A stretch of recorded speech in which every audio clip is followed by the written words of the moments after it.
welcome to this latest edition of the Love Across the Sea podcast thing.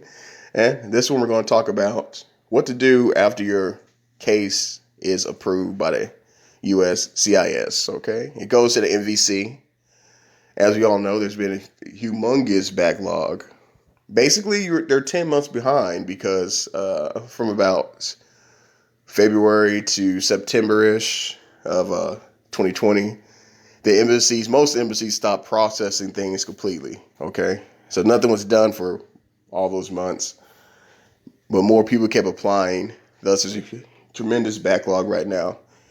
The MVC is going to hold cases until the embassies can take them, roughly so. They're trickling out cases as the embassies work on their backlogs, physical backlogs, in the respective countries.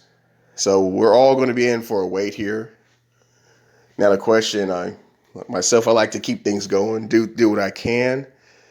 I thought about doing the DS-160, getting out of the way early, but seeing how I only received the NOA-2 back in July, my wait's just begun basically.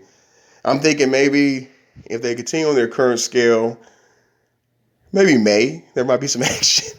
I'm thinking May of 2022, maybe, possibly for myself.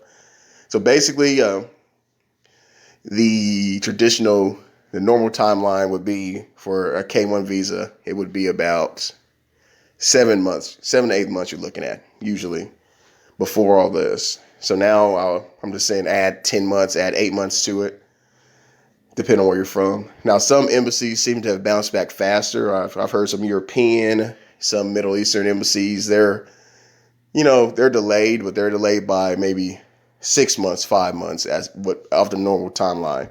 So it depends where you're at. The Philippines, though, I'm guessing it's going to be, from what I'm seeing so far, it will be about add another 10 months in it, especially if you're at the Philippines embassy, Manila, you're going to be dealing with. Now, what can you do in the meantime?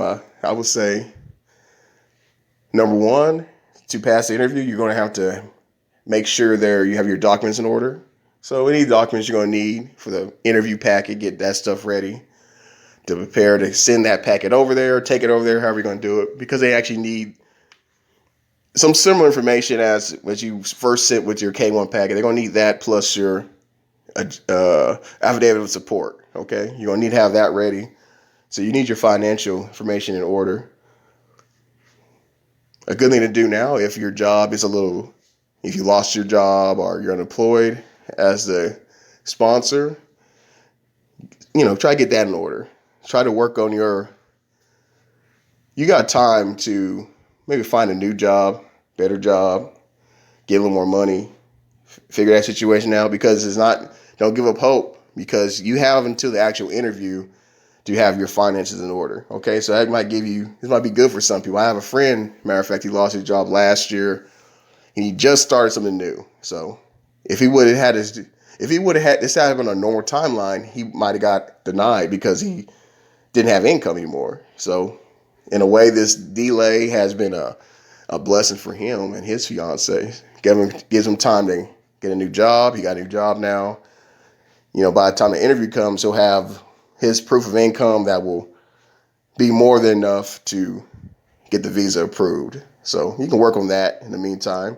Also, some countries may open up a little more. Philippines, still no word on the Philippines. Philippines not going to open in 2021. It's not going to happen. Maybe early next year, who knows? But Thailand may open up a little more. Okay, it might be a little easier to go. I know there's some restriction on what foreign nationals can enter. I'm not sure if Filipinos will be able to enter soon, but it's a possibility they will be able to if they're, fully vaccinated, whatnot. So maybe an option to go to Thailand or some Latin American countries to see your fiance, meet up with them. You can do that in this timeline. That'd be lots of fun for you. Also, I would take this time to also work on any issues in your relationship. Okay, use this time to get something done. If you have some issues with a relationship, communication issues, whatever issues, it's best to get that sorted out now. Okay, you want that sorted out now, as opposed to when you're in the same country married to each other. Use this time for something productive, okay? Work on any problems or issues you have, work on it now. So when you do get together, you're on a more solid footing. Take advantage of this. But yes, there's going to be a wait at the MVC. We're going to be stuck there for a while. All of us will be. Just be patient. Don't give up hope.